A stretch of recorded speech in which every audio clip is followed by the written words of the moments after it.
when we keep coming back to this like coffee crisis, and Mm-hmm. you reference Ethiopia and the challenges of people like finding other things that can get them cash in the hand a bit easier than coffee, and coffee disappearing. Mm-hmm.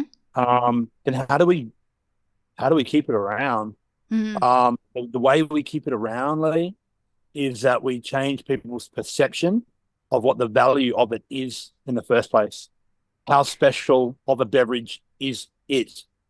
You mean the And consumer? yeah, and I guess by that I mean I'm not saying it should all be this crazy price, but I'm saying it can be this crazy price. It can be something really special, and it's more understanding that there is more to coffee than it being roasted dark, having sugar added to it and milk poured over it. This episode is proudly brought to you by Mapper Forward's workshop. It's time to become a coffee consultant.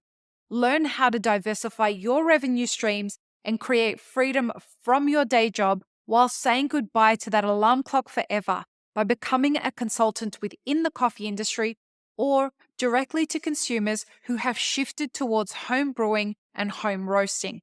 Protect your income from challenging times in the coffee value chain by taking this course today. Go to mapperforward.coffee/workshops or click the link in the show notes for details. Welcome to the Daily Coffee Pro by Mapper Forward, friends. I'm your host, Lee Safar, and this is episode 4 of a 5-part series. And we are talking about how did we get here and where are we going? We've got Nolan Hirte from Proud Marys and Aunty Pegs.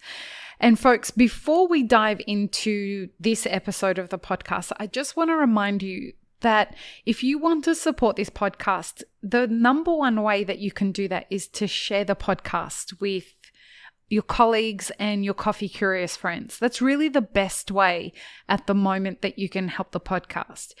If you have done that and you would like to find other ways to support the podcast, supporting us on Patreon or becoming a paid member of our YouTube channel is another way that you can support that. It means that you end up getting access to the episodes before everybody else does. And yeah, you end up making sure that this podcast never ends up with sponsors that are from equipment manufacturing companies or from big corporates or anything like that. We will never do that. But it's just a way that you guys can help out the podcast. So I just wanted to mention that. Now, Nolan, we're talking about the value proposition of specialty coffee businesses. And I want to talk about the customer. And where I want to start this conversation is with a $100 cup of coffee. Prouds has done that many times over the years. Maybe not $100, but definitely more than the We $5 or $6. pushed the boundaries with what we could sell coffee for. I haven't done the $100 cup that many times, to be fair. Last year we did release like a $150 cup. Yep. 200 Australian dollars actually, 150 US. And then this year we had $60 cup, and then more recently $100 cup. Right. Back in the day, like I think back in 2012, just going a fair way back, we had a $30 cup. And I bet that was like at the that was time. That was the most expensive coffee in history from Colombia at the time. It was a Colombian Wow. coffee. It's no longer the price tag, but it was 130 US dollars per pound, which broke the record for Colombia. And I mean, things have changed, but it's just, I guess cool to be a part of pushing and challenging that ceiling of what's coffee worth? Like, how valuable is Yeah. it? Your questions around Now, consumer. Yeah. right. So when we look at the role the consumer is playing in this crisis, and when we look at the cost of living crisis and a cup of coffee that's $100 a cup or even $30 a cup, right? As we look at the value proposition of businesses surviving and we anticipate that we are entering a period where businesses that are zombie businesses, for anyone who doesn't know what a zombie business is, that's an actual technical term. It's a business that is like the living dead, right? They operate month to month. They don't have any cash flow left over. They really should be going out of business.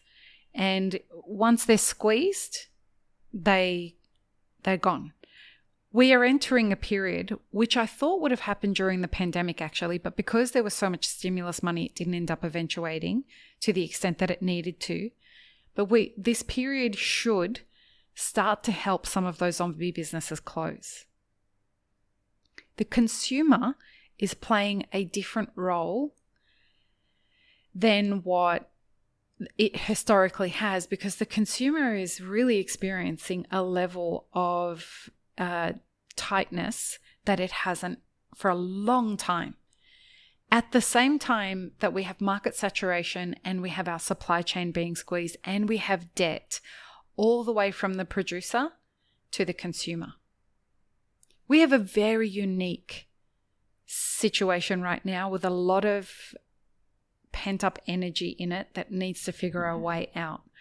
In your mind, how does the business model that you've got, being, in my mind, one of the definitions of what specialty coffee should be aspiring to, what do you think happens to that business model, or what happens to the consumer in that business model?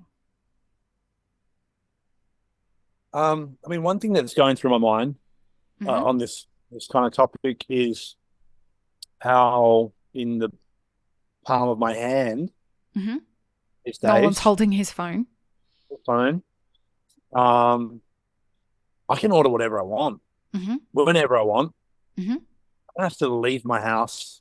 Everything can come to me from every industry. It's kind of like pretty wild that I can be as recluse as I want and get all these things, and including some of the like fine dining restaurants. I could have, some things delivered. However, I feel like I'm missing something, right? Like if that's everything's just coming to my house, whatever I could need. Piece that's missing is that human component and experience and this connection with people. And so I think more and more we're going to value having a community, having an experience in the community, being seen in the community, being a part of something. And I think it's like, coffee houses always have been this special place for community. Do you really think that that's going to continue to happen? Like coffee shops and people wanting that connection in coffee shops, and I people do. wanting I that think we're connection going to be with the start coffee. of it, because I think like we will, like ultimately it's easier, right, to order on your phone. It's easier to stay at home. It's easier to, in a lot of cases, it's cheaper to order in clothes than to go out shopping. Yep. But it's like, it's a bit of a gamble. You don't know what it's going to look like till you get it, right? And quality could be not so great. Could also be part of the problem, like maybe the fabrics, where they came from, how it was made. Right. But with coffee, do you think that people are going to continue to, like, look, when I worked in the corporate world, it was like a great thing to have your coffee break and for everyone to walk down and get coffee. Sure. And then when I worked in, my 15 years as a barista, still to this day, best fucking job I ever had. And I'm a genetic scientist, right? Yeah. Like being a barista, it was the best job I ever had because of the joy I watched what I do bring to people. Yeah. 1,000%. The cafe space is evolving though. Yeah. And what I'm wondering is that in a place, in an industry where the consumer now has to reevaluate where their finances go. Sure, And sure, sure. and in a Big challenge. political climate, you're in the States with an election coming up this year, and with community being something that's very different today than it was pre-pandemic. All of these things, how does the consumer now see a specialty coffee shop? Yeah. Do they care enough? Uh, I mean, I guess what I'm saying is I think it's going to become something that is more and more valuable because it will suffer. Like it will go through a hardship, Right. right? Where we were like, actually can't afford to do that anymore. Mm-hmm. Instead of going out to get my latte every day, I'm going to start making some at home. Right. And access to the right, whether it's the right bit of equipment or beans or know-how, it's a lot easier. Mm-hmm. And I'm sure there is a trend for that, particularly I would say, with how hard things are squeezed in Australia. I'm sure there are a lot of people that are making more coffee at home than what they used to. And previously it used to be instant coffee at Mm-hmm. home and you go out for espresso. Now I'm sure you'll find most people have a nice coffee grinder at home and beans and they grind fresh. Mm-hmm. Things have changed. We've gotten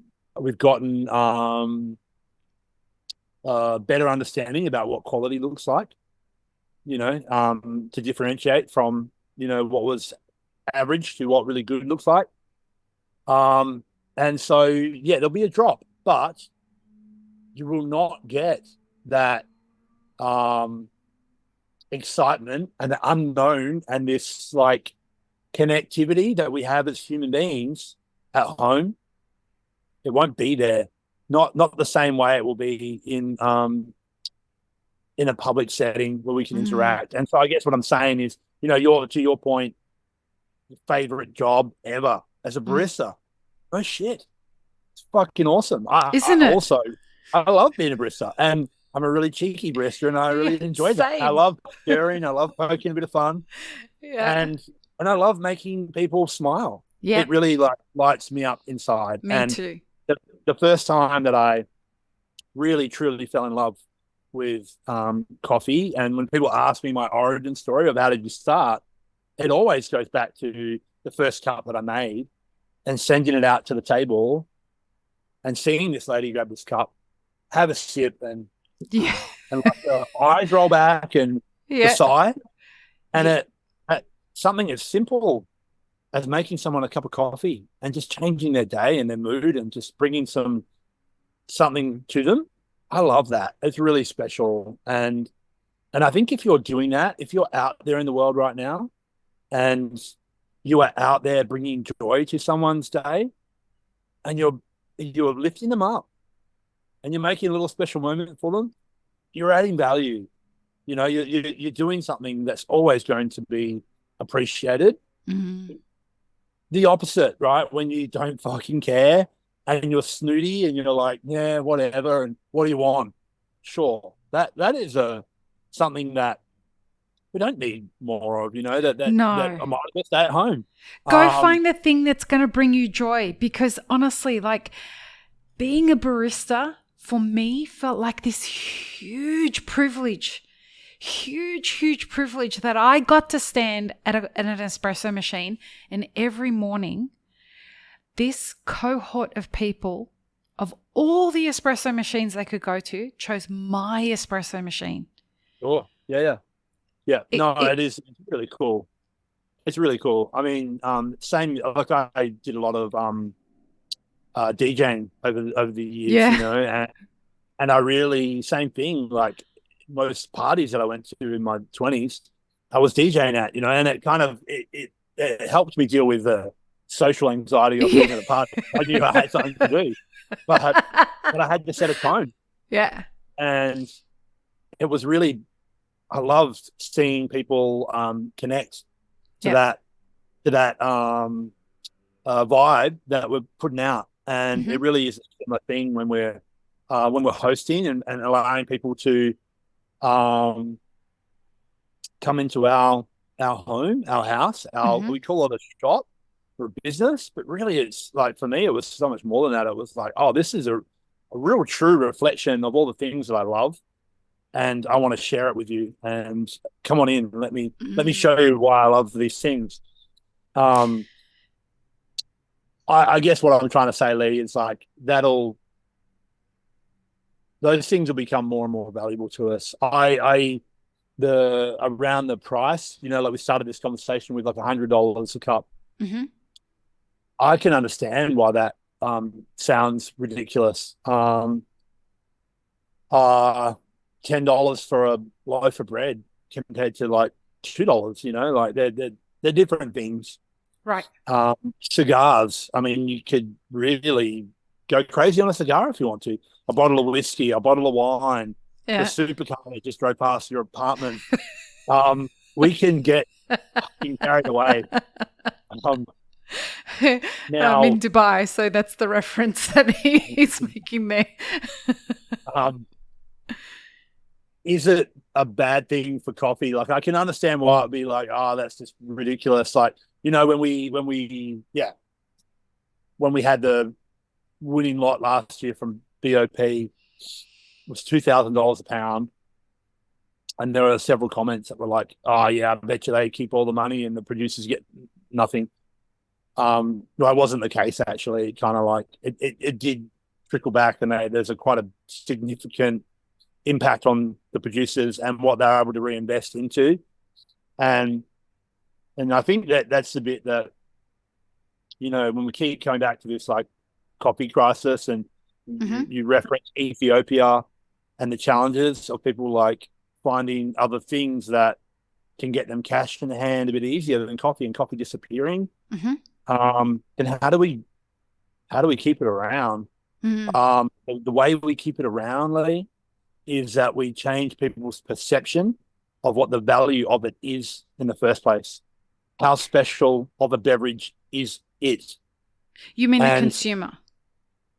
yeah, and I guess by that I mean, I'm not saying it should all be this crazy price, but I'm saying it can be this crazy price. It can be something really special, and it's more understanding that there is more to coffee than it being roasted dark, having sugar added to it and milk poured over it. Right. The days of us serving lattes from behind the espresso machine have evolved into more of a craft of like, no, here's its raw format. And check out the nuances that you can get from an incredibly complex drink that has not had things added to it. It's just inherently delicious on its own merits. That has value, and I love challenging how valuable that can be, because it helps bring up other places like Honduras and El Salvador. El Salvador, we found 5 trees in 2015 on Maria Pakistan, her farm. She found these 5 trees on a new farm that she thought was geisha, and she emailed me. She's like, Nolan, hey, I think I found geisha on this new farm. And at the time, 2014, 2015, no one had geisha in El Salvador. No one had 90 plus coffee very easily in El Salvador. El Salvador was something that we loved for espresso, particularly. It was great. Good base, good blend, just good solid coffee, but not like, we were never thinking like, holy shit, wow, look what it can do. And she sends us this sample. I looked at it, I'm like, it's not geisha. We cupped it, and then I'm like, holy shit, Maria, I think you found geisha. It was so floral and creamy and incredible. And she showed very much like geisha. I went to El Salvador, spent time with Maria, and she was explaining how she'd only had 18 kilos available of these from these 5 trees. And we cupped them on the table. It was 2015. And she said to me, we cupped all these coffees, and I scored it like 90, 91 in that range. It was like super creamy vanilla, very floral, not crazy complex at that point, but just friggin' delicious. And she's like, Nolan, I really want you to have it. I'm like, Maria, I'd be honored to buy that coffee.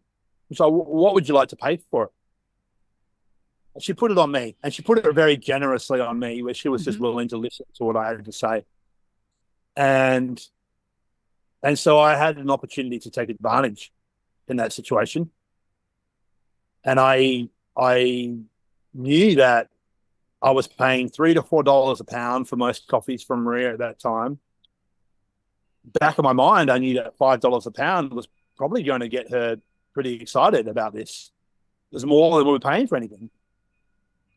But I also knew that I would pay $25 a pound for a Panama geisha that scored 90 points, that tasted that creamy and that vanilla and that delicious.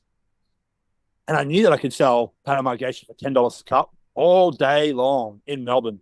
Mm. At some Maria house, $25 a pound sound. She's Did like, she sit down? yeah, the jaw dropped. So what are you talking about? Are you sure? And I'm like, well, why undervalue it? Mm. This is something really special.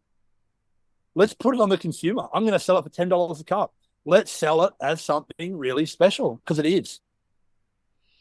And, magic happens when you do that.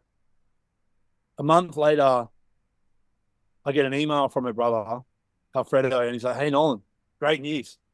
We took 3 beans, we sent them to Italy. We had the DNA structure analyzed on that mysterious coffee that we thought was geisha.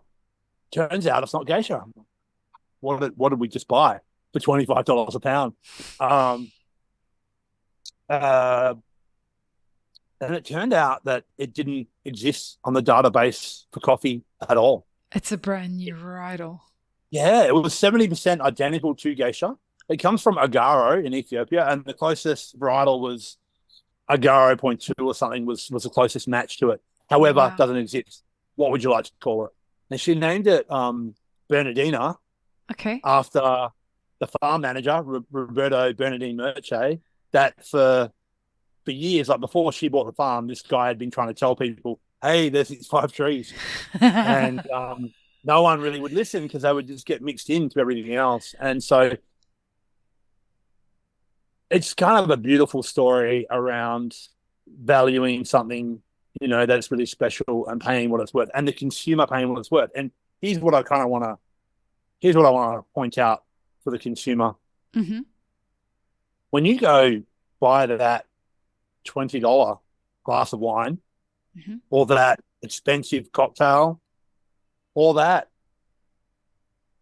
ancient grain 5/8, sourdough, the top shelf cigar, when you kind of reach to that, like, oh, I might treat myself to something special, you're rewarding yourself. You're Mm. doing something that's like special for you. Mm. It's about you treating yourself. You're going to have a special moment because you are honoring yourself in that moment. And so every now and then, it's nice to spoil ourselves. It's nice to have a nice holiday. It's nice to have a little splurge. Coffee deserves to be the same. We deserve to have opportunities to splurge, to have special moments, to really treat ourselves to it. And when the pandemic hit and we were all isolated and we're all kind of like in our little compartments and we couldn't even friggin' see each other's faces anymore, man, how sad and Mm. depressing and lonely. And suddenly the interest in these special products just for us lit up. People were like, I want something nice. Mm. Um, and so I would like to encourage restaurant. You're putting all this effort into as you mentioned, broccoli, the tomato, where the lettuce leaf comes from, where the beef is, Mm. how it's being handled, treated, how it's getting to you, how they take care of it to put it on the table. Um, there is a setting there already that has people and an audience that is appreciating produce. Mm. Coffee deserves to be on that pedestal too, and to be appreciated and to be honored in that space. And so I'm on a bit of a mission to help take special coffee to other places, not to just the same path. I want more and more people to discover how special specialty coffee is and what it can be. And I really want to grow that segment of the industry for us, not just to fight against each other in this tiny space. Man, let's band together. Let's help each other out. Let's make the experience for the customer truly unique, and let's do a better job of explaining why it is different to not caring and to not paying attention. So we got to ask the hard question. And because I agree with everything that you've said, and I agree with the fact that, and I've pondered it quite a lot since we had a chat the other day about the $100 cup of coffee and the role that it plays in our industry. You know, there is, anytime I go into a cafe that I can clearly see is a specialty coffee cafe, if the barista is talented enough to be able to say to me, hey, do you want to try this really special coffee that we've got? And I think that you might enjoy it. This is what it's got to offer. I'm always going to say yes. And I'm hoping that someone who's not a specialty coffee person, who is a standard consumer that walks into that place every day, maybe once a month is going to treat themselves to a really special coffee. And we're banking on that, right? But the hard question is, can you build a profitable, viable business off that today? I mean, when you ask that question, we're not saying, just to be clear, we're not saying everything on the menu is here. No. We're saying that you have the $5 cup of coffee because that's the standard cup of price, right? Because we have a philosophy, right? Like around like making the space feel safe for everyone. Yeah. And accessible to everyone. And so there should be things on the menu that we can all kind of are within reach and we can all afford. And so coffee for us does not start there. It would start at $4, $5 a cup. Right. And that's US dollars. And there's a range. And so I really like to play with the consumer on range and what's available. Like I like to, the idea that I've got around coffee is that there is more to it than $3. And there's more to it than $100. Right. That there is a range of experiences that you can have. And so when I categorize coffee in my mind, I put it into, well, there are a bunch of mild coffees that exist in the world. Mm-hmm. And they tend to come, like I tend to lean on Brazil and Colombia and El Salvador for these mild, kind of chocolatey, well-balanced, easy to drink, good standard kind of. Drink, what I'd expect from coffee. Yeah. They tend to be more affordable. Mm-hmm. And they don't give you the super wow, but they'll give you a nice warm hug. Mm-hmm. And then we have the curious range, and that is like maybe a wash Pacamara. You're starting to get some really like interesting characteristics showing up. Not too crazy, but they're a little unique. And then we move into wilds, and so that has really helped me portray to the consumer, hey, there's a range of experiences that we can take you on here, and you can have your affordable. Just give me a good regular cup of coffee, and for us that would be in the US. Drip coffee is like. That is the norm for an average cup, right? Like, we didn't really have that in Australia so much. It's becoming a thing, but really it's the US had that happening well before espresso came about. Yep. Espresso came here in the 70s. So drip culture and diners, it's been around a hot minute, and it probably has been a very affordable thing to go get, like $2 a cup. Kind of scenario. I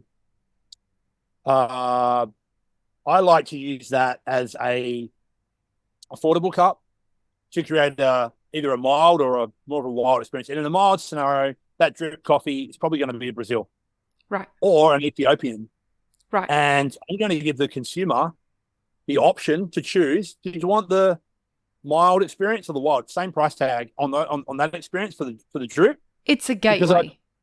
it's a gateway, and I want them to kind of just think a little bit that they can choose their mood.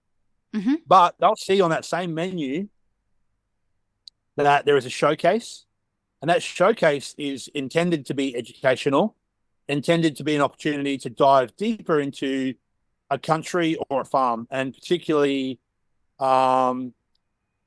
make it interesting for our staff, which Mm-hmm. is super important that the staff are interested. 100%. Otherwise, Go how are they find a going to job excite somewhere the else. customer? Yeah. So we're trying to keep everyone engaged. Yeah. And I will always have an entry level coffee on those 3 coffees. That's pretty approachable in price, and it will come up. And I want to give the consumer again an opportunity to like, hey, you can feel safe to just get the entry level of those 3. It's going to be an awesome experience. But if you'd like to see what the honey process is like, or the natural process is like, or the different varietal, sometimes will be a higher price tag. And I love seeing the consumer interact with these choices. Mm-hmm. It's super cool to be like, hey, I have an option to pick a journey here. Mm-hmm. And not everyone needs that, but I don't want to fall asleep on the people that do need that, Lee. I do not want to not offer it to those that are willing to spend, to those that can afford to spend, to those that are willing to explore how far can we go. Because there is a range, just like we talked about. There's a shadow too, right? There's a dark. Yeah. We need all of it, and we need to be okay with all of it, the top and the bottom. And because it'll always have a place. And I guess I where it works for me and where it's viable in our business, and how I see it can work for others too, not just for us, is that you're creating special opportunities for some of your customers. Now, majority might just like to know that they're in the right place, that they're in the place that goes to extreme lengths. I don't need to go there. I just need to hug. But I know that I'm going to get a good hug because I'm in a place that takes it really seriously. It's kind of and has not everyone orders sustainable buying practices, right? Like I want to go get a hug and know that the place I'm buying my coffee from, yes, is they're doing the right thing by the supply chain, and that's enough for me. Yes, and I have absolutely seen that shift. Yeah, when our menu was laid out correctly and clearly, and I would see total coffee Neanderthals like read that menu, go for drip, but then be like, oh, pour overs, okay, whoa, high price tag, and it sparked some questions. Curiosity. Yeah, and that's great. Like I don't think I need to. We don't need to please everyone. I don't need to be like. It doesn't need to be for everyone. And that's important. Like it's important that you stand for what you believe and what you want to stand for, because others will follow, and they'll follow at different levels. And so I kind of almost need to let go of also what people are going to think about you or what they think about you, because it also doesn't really matter. What matters is what you think about yourself. And so, yeah. This podcast has been going for 8 years. If I focused on what other people thought and how many people were listening and how many views we got and what people were saying, it wouldn't have got past the first year. But I was building intentionally. I knew why I was building this. Very much like I watched you build Proud Marys, and I could see very clearly what your mission was to build Proud Marys. You haven't wavered on that, Nolan. Even with all the fuckery that happened along the way, Proud Marys is still what Proud Mary started as. It's got the same soul as what it started with. It's evolved and it's grown and but it's still the same soul. I feel like as we navigate this crisis, they're the businesses that are going to survive. They're not pretending to be something. Your business, my business. A number of the businesses that we talk about on this podcast, and I don't have any financial stake in anyone's business except my own. But businesses that are built well have a kind of heart and a soul to them that people want to be around, whether it's the staff or whether it's the customer. Like I said, it's a special kind of crazy to build something like what we're building. Yeah. So anyway, we have one episode left. And this next episode is going to be on what the next phase of whatever the fuck is happening right now is going to be. So join us for the next episode, folks. Peace, love, and peanut butter. Have an amazing rest of your day. I really hope you enjoyed this episode, friends. Please don't forget to show us some love by subscribing, liking, commenting, and most of all, sharing this podcast with your friends. Check the show notes for links, including our sponsors and our Patreon. And stay tuned for more great conversations on the Daily Coffee Pro by Map It Forward.